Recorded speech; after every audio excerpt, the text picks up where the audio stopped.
Is God real? Is Jesus the Son of God? Is the Bible a cool book of stories? Fake, not believable, unrealistic stories? Or is it a book that chronicles the hope of mankind? Did God breathe life into you? Or is evolution the way to go?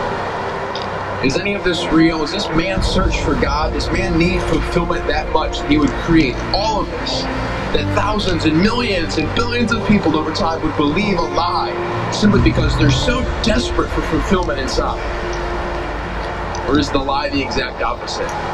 That none of it's real because man doesn't want to give up hold on their own life and their own purpose.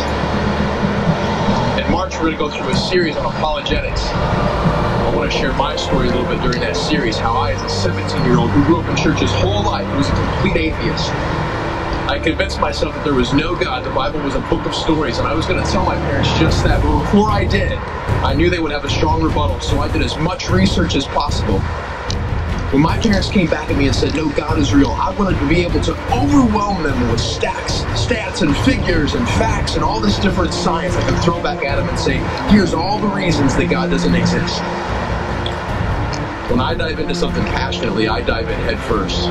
And the journey that I went on took me 9 months. When I got done, I was very certain in what I believed in. I want to share a few things that I believed in with you during this series. I'm not naive enough to think that I can convince you of everything in 4 short weeks. All I want to do is give you enough information and invite you to go on the same journey that I went on. A journey that ends with questions answered. I hope you join us.